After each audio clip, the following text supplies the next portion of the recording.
السلام علیکم ناظرین، میں محمد اسلم حسین سیاست کے اس عالمی خبر نامے میں آپ سب کا استقبال کرتا ہوں۔ ایرانی صدر مسعود پزشکیان نے امریکہ پر براہ راست اسرائیلی جارحیت کی حمایت کا الزام لگایا۔ انہوں نے کہا کہ اگر امریکہ مذاکرات دوبارہ شروع کرنا چاہتا ہے تو اسے سب سے پہلے اپنے اتحادی اسرائیل کی علاقائی جارحیت کو روکنا ہوگا۔ ان کے علاوہ ایران نے قطر، سعودی عرب اور عمان سے کہا ہے کہ وہ ٹرمپ کو کہے کہ اسرائیل پر فوری جنگ بندی کے لیے دباؤ ڈالے۔ خبررساں ادارے رویٹرز کے مطابق ایرانی اور 3 علاقائی ذرائع نے کہا ہے کہ بدلے میں اگر امریکہ جنگ بندی میں مداخلت کرتا ہے تو ایران امریکہ کے ساتھ جوہری مذاکرات میں لچک دکھائے گا۔ قابل ذکر صدر پزشکیان نے کہا کہ بین الاقوامی قوانین کے تمام اصولوں کے برعکس امریکہ اسرائیل کو ہم پر حملہ کرنے اور حملہ کرنے کی اجازت دے رہا ہے۔ انہوں نے مزید کہا کہ ایران نے نہ تو کوئی جنگ شروع کی ہے اور نہ ہی کوئی آمنے سامنے لڑائی شروع کی ہے۔ ایرانی صدر پزشکیان نے واضح کیا ہے کہ ہم نے اعلیٰ فوجی حکام اور سائنسدانوں کو قتل نہیں کیا، یہ دہشت گرد ہے۔ آج ہمیں مزید اتحاد اور یکجہتی کی ضرورت ہے۔ ایرانی عوام کو اس جارحیت کا مقابلہ کرنے کے لیے اکٹھا ہونا چاہیے۔ اسرائیل اور ایران کے درمیان کشیدگی 14 جون 2025 کو اپنے عروج پر پہنچ گئی تھی، جب ایران نے اسرائیل پر 100 سے زیادہ بیلسٹک میزائل اور ڈرون فائر کیے تھے۔ اسرائیل کی آئرن ڈوم اور ہوم فرنٹ کمانڈ ان حملوں کے لیے مکمل طور پر تیار نہیں تھی۔ ایران نے اسرائیل کے تل ابیب، یروشلم اور ڈیمونا جوہری ری ایکٹر کو نشانہ بنایا۔ ان میزائلوں میں فتح 1، فتح 2، خرم شہر 4، حماد اور قدر جیسے بیلسٹک میزائل شامل تھے، جن میں سے کچھ ہائپرسونک تھے۔ ان کی رفتار 15,000 سے 18,500 کلومیٹر فی گھنٹہ تھی، جو اسرائیل کے دفاعی نظام کے لیے چیلنجنگ ثابت ہوئی۔ اسرائیلی حکومت کے اعداد و شمار کے مطابق میزائل اسرائیل کے اندر 30 مقامات پر گرے۔ یہ آئرن ڈوم کی مکمل ناکامی تھی، جس سے ثابت ہوتا ہے کہ وہ ایران کے نئے میزائلوں کو روکنے کی صلاحیت نہیں رکھتا۔ کم فاصلے تک مار کرنے والے میزائلوں اور ڈرونز کو تباہ کرنے کے لیے بنایا گیا آئرن ڈوم اس بار ایرانی میزائلوں کے سامنے بے بس ثابت ہوا ہے۔ یہ نظام 70 کلومیٹر تک کام کرتا ہے۔ یہ فی لانچر 20 انٹرسپیٹر میزائل لے جاتا ہے، لیکن ایران کے ہائپرسونک میزائل جیسے فتح 1 اور فتح 2 اتنے تیز اور چالاک ہیں کہ انہیں روکنا مشکل ہو گیا۔ اسرائیل کی ہوم فرنٹ کمانڈ، جو شہریوں کی حفاظت کی ذمہ دار ہے، اس نے بھی ان میزائلوں کے سامنے بے بس ہو گئے۔ اس کی وجہ یہ ہے کہ ہوم فرنٹ کمانڈ نے کئی دہائیوں سے اپنے سول ڈیفنس سسٹم کو اپڈیٹ نہیں کیا ہے۔ اسرائیل میں رہائشی عمارتوں میں ماماٹس نامی محفوظ کیمرے ہیں، جو میزائل حملوں سے تحفظ فراہم کرنے کے لیے بنائے گئے ہیں، لیکن 14 جون 2025 کی رات پیٹاتوکوا میں ایک سانحہ پیش آیا جب ایک ایرانی میزائل مامات کی دیوار میں گھس گیا، جیسا کہ ہوم فرنٹ کمانڈ نے تصدیق کی ہے۔ یہ واقعہ ظاہر کرتا ہے کہ یہ محفوظ کیمرے جدید میزائلوں، بالخصوص ہائپرسونک میزائلوں کے خلاف غیر مؤثر ہیں۔ اس میزائل حملے میں اسرائیل میں 24 شہری ہلاک اور 592 زخمی ہوئے۔ اعداد و شمار آج 16 جون 2025 تک کے ہیں۔ ایران کے میزائل خاص طور پر فتح 1 اور فتح 2 ہائپرسونک ہے، جو فضا کے اندر اور باہر پینتر بازی کر سکتے ہیں۔ ان کی رینج 1400-1500 کلومیٹر ہے۔ اسرائیلی نشریاتی ادارے کے مطابق اسرائیل نے کئی ممالک سے ایران سے داغے گئے میزائلوں اور ڈرونز کو روکنے میں مدد کی درخواست کی ہے۔ کان کی خبر کے مطابق اسرائیلی حکام نے باضابطہ طور پر بین الاقوامی مدد کی درخواست کی ہے تاکہ ایران کے اسرائیل کی طرف سے داغے گئے ڈرونز اور بیلسٹک میزائلوں کو روکا جا سکے۔ یہ درخواست فرانس اور برطانیہ دونوں سے کی گئی۔ نشریاتی ادارے نے تصدیق کی ہے کہ برطانیہ نے اس درخواست کا جواب دے دیا ہے اور مدد فراہم کر رہا ہے۔ ایک اسرائیلی عہدیدار نے کہا کہ برطانیہ نے ماضی میں اسرائیل اور ایران کے درمیان 2 جھڑپوں کے دوران مداخلت کی تھی، جنہیں ایران کی پکا وعدہ 1 اور پکا وعدہ 2 آپریشن کے نام سے منسوخ کیا گیا تھا۔ دراصل نشریاتی ادارے نے ایک فرانسیسی عہدیدار کا حوالہ دیتے ہوئے کہا کہ فرانس اسرائیل کی مدد کی درخواست قبول کرنے میں ہچکچاہٹ سے کام لے رہا ہے۔ یہ بھی بتایا گیا ہے کہ ماضی میں ایک بین الاقوامی اتحاد تشکیل دیا گیا تھا تاکہ ایران کے میزائل حملوں کے خلاف اسرائیل کی مدد کی جا سکے۔ گزشتہ روز اسرائیل نے ایران کے متعدد مقامات پر مربوط فضائی حملے کیے تھے، جن میں فوجی اور جوہری تنصیبات شامل تھی، جس کے جواب میں تہران نے چند گھنٹوں کے اندر جوابی حملے کیے۔ اسرائیلی حکام کے مطابق ایرانی میزائل حملوں میں اب تک کئی افراد زخمی اور مارے گئے ہیں۔ دوسری جانب ایرانی وزارت صحت نے اطلاع دی ہے کہ اسرائیل کے حملے شروع ہونے کے بعد سے اب تک 224 افراد ہلاک اور 1277 زخمی ہو چکے ہیں۔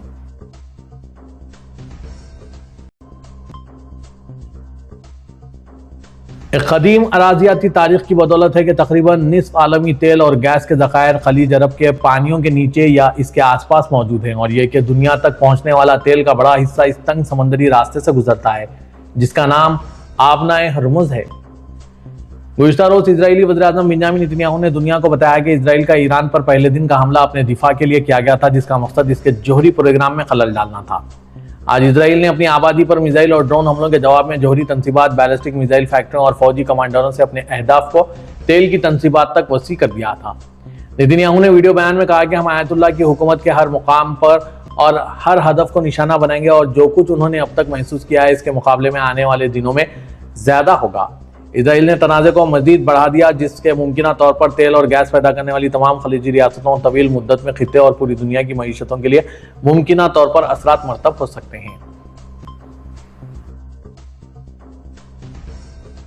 امریکی صدر ڈونلڈ ٹرمپ سمیت گروپ آف 7 کے رہنماؤں نے آج پیر کے روز کینیڈین راکس میں بات چیت کی تیاری کی، جس میں ایران اور اسرائیل کے درمیان بڑھتے ہوئے تنازع پر مشترکہ بنیاد تلاش کرنے سمیت دیگر امور پر تبادلہ خیال کیا جائے گا۔ پہاڑی قصبے کنانس کیس میں ہونے والے یہ 3 روزہ اجتماع ٹرمپ کے لیے بین الاقوامی سفارتی کیلنڈر کی واپسی کی علامت ہے، جنہوں نے اصولوں کی خلاف ورزی کرتے ہوئے اور دوست اور دشمن دونوں پر بھاری محصولات عائد کر کے اتحادیوں کو حیران کر دیا ہے۔ کینیڈین وزیر اعظم مارک کارنی نے ایک ایجنڈا تیار کیا تھا جس کا مقصد برطانیہ، Canada, France, Germany, Italy, Japan اور امریکہ جیسے امیر صنعتی ممالک کے کلب میں اختلافات کو کم سے کم کرنا تھا، لیکن اسرائیل نے سربراہ اجلاس سے 2 دن قبل ایران کے خلاف ایک حیرت انگیز بڑے پیمانے پر فوجی حملے دنیا کو حیران کر دیا۔ سفارتکاروں کا کہنا ہے کہ کینیڈا اب اسرائیل اور ایران کے بارے میں مشترکہ فیصلہ کرنے کے لیے ممالک سے رابطہ کرے گا۔ ایک سینئر امریکی عہدیدار نے AFP کو بتایا کہ امریکی صدر ڈونلڈ ٹرمپ نے ایرانی سپریم لیڈر آیت اللہ خامنئی کو قتل کرنے کے اسرائیل کے منصوبے کو ویٹو کر دیا۔ امریکی عہدیدار نے نام ظاہر نہ کرنے کی شرط پر کہا، ہمیں معلوم ہوا ہے کہ اسرائیلیوں نے ایران کے سپریم لیڈر کو نشانہ بنانے کا منصوبہ بنایا تھا۔ صدر ٹرمپ نے اس کے خلاف تھے اور ہم نے اسرائیلیوں کو ایسا نہ کرنے کو کہا۔ اس سے قبل اسرائیلی وزیر اعظم بنیامین نیتن یاہو نے ان رپورٹس کے بارے میں ایک سوال کو ٹال دیا جن میں کہا گیا تھا کہ ٹرمپ نے ان کے ملک سے خامنئی کو قتل نہ کرنے کا کہا۔ انہوں نے فاکس نیوز کو بتایا، میں اس بارے میں بات نہیں کروں گا، لیکن میں یہ کہہ سکتا ہوں کہ ہم وہ کریں گے جو ہمیں کرنا ہوگا اور مجھے لگتا ہے کہ امریکہ جانتا ہے کہ اس کے لیے کیا بہتر ہے۔ امریکی محکمہ خارجہ کی ایک دستاویز کے مطابق ٹرمپ انتظامیہ مزید 36 ممالک کے شہریوں کے داخلے پر پابندی عائد کرنے پر غور کر رہی ہے۔ برطانوی خبررساں ادارے ریوٹرز کی جانب سے اس دستاویز کے مشاہدے کا دعویٰ کرتے ہوئے کہا گیا ہے کہ رواں ماہ کے آغاز میں صدر امریکہ ڈونلڈ ٹرمپ نے ایسے حکم نامے پر دستخط کیے جو 12 ممالک کے شہریوں پر پابندی سے متعلق ہے۔ ان کا کہنا ہے کہ اقدام کا مقصد امریکیوں کو خطرات اور بیرونی دہشت گردوں سے محفوظ کرنا ہے۔ یہ اقدام ڈونلڈ ٹرمپ کے اس امیگریشن کریک ڈاؤن کا حصہ ہے جس کے سلسلہ انہوں نے 2 بار صدارت کا عہدہ سنبھالنے کے بعد شروع کیا تھا، جس کے بعد وینزولا اور ایل سلواڈور سمیت کئی ممالک کے شہریوں کو واپس بھیجا گیا، جبکہ کچھ یونیورسٹیز کے غیر ملکی طلباء کو بھی واپس بھیجنے کی کوشش کی گئی۔ ان سفارتی دستاویز پر وزیر خارجہ مارکو روبیو کے دستخط موجود ہیں اور اس میں دفتر خارجہ کی جانب سے درجن بھر ممالک کے حوالے سے خدشات کا اظہار کیا گیا اور اصلاحی کارروائی کرنے کے مطالبات بھی شامل ہیں۔ رواں سال کے اوائل تک چین کا جوہری ہتھیاروں کا ذخیرہ دنیا کے کسی بھی دوسرے ملک کے مقابلے میں تیزی سے بڑھ کر 600 وار ہیڈ تک پہنچ چکا ہے۔ Stock home international peace research انسٹی ٹیوٹ SIPRI نے اپنی سالانہ رپورٹ SIPRI ایئر بک 2025 میں کہا ہے کہ چین کا جوہری ذخیرہ 2023 سے ہر سال تقریباً 100 وار ہیڈ کے حساب سے بڑھ رہا ہے۔ یہ اضافہ عالمی ہتھیاروں کی دوڑ کو مزید تیز کر رہا ہے اور اسٹریٹجک خدشات کو جنم دے رہا ہے۔ رپورٹ میں اسلحہ کنٹرول معاہدوں کی کمزوری کو اس اضافے کا سبب قرار دیا گیا اور خبردار کیا گیا ہے کہ اس رجحان سے مولک جوہری ہتھیاروں کی دوڑ جنم لے رہی ہے۔ رپورٹ کے مطابق اس سال جنوری تک چین نے تقریباً 350 نئے بین العظم بیلسٹک میزائلوں کے انبار تعمیر کیے یا تقریباً مکمل کر لیے ہیں۔ رواں دہائی کے اختتام تک چین کے پاس روس یا امریکہ جتنے ICBM ہو سکتے ہیں۔ مزید کہا گیا ہے کہ اگر یہ چین 2035 تک 1500 وار ہیڈوں تک پہنچ جائے گا، لیکن یہ بھاری تعداد بھی روس اور امریکہ کے موجودہ ذخائر کے 1/3 کے برابر ہوگی۔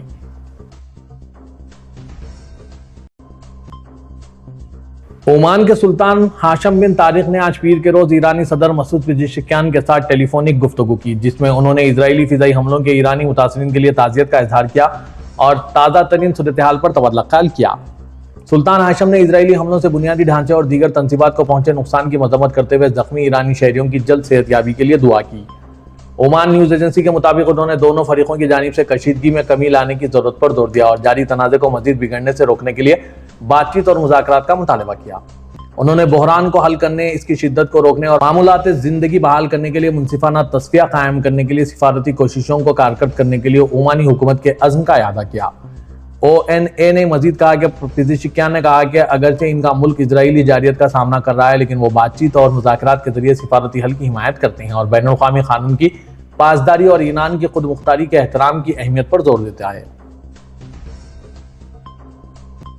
ترکی کے صدر رجب طیب اردوغان نے آج پیر کو اپنے روسی ہم منصب پوٹین کے ساتھ ایک فون کال میں اسرائیل پر مشرق و سطح میں سلامتی کو خطرے میں ڈالنے کا الزام لگایا، جس کے بارے میں انہوں نے کہا کہ وہ ایک اور جنگ کو برداشت نہیں کر سکتے۔ ان کے دفتر نے یہ بات بتائی۔ اردوغان کے حوالے سے کہا گیا، اسرائیل کے ایران پر حملوں سے شروع ہوئے تشدد کا سلسلہ پورے خطے کی سلامتی کو خطرے میں ڈال چکا ہے، اور یہ کہ اسرائیلی وزیر اعظم بنیامین نتنیاہو حکومت کا غیر قانونی رویہ عالمی نظام کے لیے ایک واضح خطرہ ہے، اور یہ کہ خطہ ایک نئی جنگ کو برداشت نہیں کر سکتا۔ اقوام متحدہ کے انسانی حقوق کے سربراہ نے کہا ہے کہ غزہ میں اسرائیل کی جنگی کارروائیوں فلسطینیوں پر خوفناک ناقابل بیان مصائب مسلط کر رہی ہے، اور آج پیر کو حکومتی رہنماؤں پر زور دیا کہ وہ اسرائیل کی حکومت اور عسکریت پسند گروپ حماس پر اسے ختم کرنے کے لیے دباؤ ڈالیں۔ والکر ترک نے آج پیر کو انسانی حقوق کونسل کے تازہ ترین اجلاس کے آغاز میں ایک وسیع خطاب میں یہ تبصرے کیے، جس میں ایران اور اسرائیل کے درمیان بڑھتے ہوئے تنازع، امریکی محصولات کے نتائج اور چین کے انسانی حقوق کے ریکارڈ کے ساتھ ساتھ سوڈان اور یوکرین جیسے مقامات پر جنگوں اور تنازعات کے بارے میں بھی تشویش کا اظہار کیا۔ اقوام متحدہ کے ہائی کمشنر برائے انسانی حقوق، جنہوں نے غزہ میں خونریزی کے بارے میں باقاعدگی سے آواز اٹھائی ہے اور فلسطینی عسکریت پسندوں کے زیر حراست اسرائیلی یرغمالیوں کی رہائی کا مطالبہ کیا ہے، انہوں نے مشرق و سطح میں تشدد کو اجاگر کرنے کے لیے اپنے اب تک کے سب سے سخت الفاظ استعمال کیے۔ سعودی عرب کے ولی عہد و وزیر اعظم شہزادہ محمد بن سلمان سے یونان کے وزیر اعظم کیریاکوس میتسوتاکس نے ٹیلی فون پر رابطہ کیا۔ سرکاری خبر رساں NCSPA کے مطابق رابطے کے دوران خطے کے حالیہ صورتحال اور ایران کے خلاف اسرائیلی عسکری کارروائیوں کے اثرات پر تبادلہ خیال کیا گیا۔ دونوں رہنماؤں نے تحمل کشیدگی میں کمی اور تمام تنازعات کو سفارتی ذرائع سے حل کرنے کی اہمیت پر زور دیا۔ یہ ٹیلی فونک رابطہ اس وقت شروع ہوا جب اسرائیل اور ایران کے ایک دوسرے پر جاری حملوں سے کشیدگی میں اضافہ ہوا ہے، جس سے وسیع تر تنازع کے خدشات پیدا ہو گئے ہیں۔ عالمی رہنما تمام فریقوں پر کشیدگی میں کمی لانے کے لیے زور دے رہے ہیں۔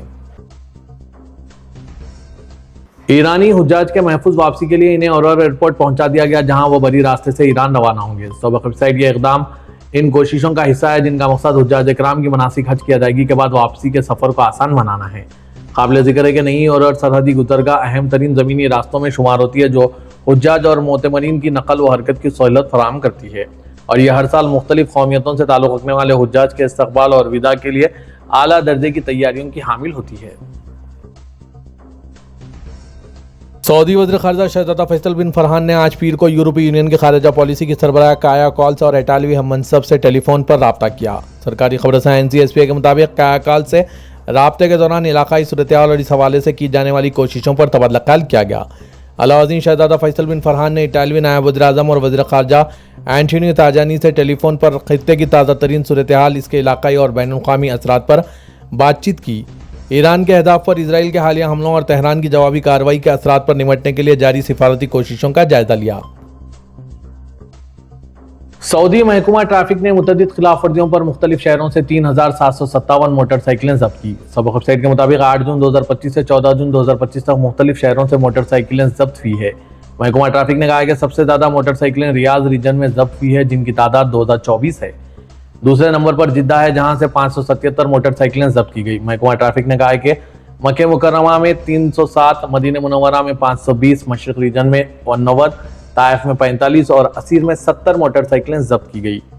محکمہ ٹریفک نے کہا ہے کہ ٹریفک قوانین کی خلاف ورزی پر موٹر سائیکل ضبط ہوگی اور یہ کسی بھی حال میں ناقابل واپسی ہے۔ محکمہ نے موٹر سائیکل چلانے والوں کو سختی کے ساتھ ہدایت دی ہے کہ وہ ٹریفک قوانین کی پابندی کرے۔ پاکستان کے صوبہ بلوچستان میں حکام نے ایران اور اسرائیل کے درمیان جاری جنگ کے پیش نظر ایران سے ملحقہ تمام سرحدی راستوں کو آمد و رفت کے لیے بند کر دیا ہے۔ تاہم حکام کا کہنا ہے کہ ایران میں موجود پاکستانی شہریوں کی واپسی کا سلسلہ جاری ہے اور اب تک سینکڑوں افراد وطن واپس پہنچ چکے ہیں۔ بلوچستان کے 5 اضلاع گودار، کیچ، پنجکور، چاغی اور واشک کی سرحدیں ایران سے ملتی ہیں۔ ان اضلاع کے حکام نے تصدیق کی ہے کہ وفاقی حکومت کی ہدایت پر تمام چھوٹے بڑے سرحدی کراسنگ پوائنٹس تاہم حکم ثانی بند کر دیے گئے۔ گودار میں گبد رمضان 250، پنجکور میں چیدگی اور پروم جیرک، کیچ میں مند، چاغی میں تفتان، میرجاؤ اور واشک میں مشکل سمیت دیگر تمام چھوٹے بارڈر کراسنگ پوائنٹس کو بند کیا گیا۔ حکام کے مطابق یہ اقدام احتیاطی تدابیر کے طور پر کیا گیا ہے تاکہ علاقائی کشیدگی کے تناظر میں پاکستانی شہریوں کو کسی ممکنہ خطرے سے بچایا جا سکے۔ ہر ہندوستانی کو یاد ہوگا کہ ترکی نے آپریشن سندور کے دوران ہندوستان کے ساتھ کیا کیا تھا۔ پی ایم مودی اسے کبھی نہیں بھولیں گے۔ یہی وجہ ہے کہ جب وزیر اعظم نریندر مودی ترکی کے پڑوسی ملک قبرص کے دورے پر گئے تو پوری دنیا ان کی طرف دیکھ رہی تھی۔ ان کے نقل و حرکت پر سب کی نظر تھی۔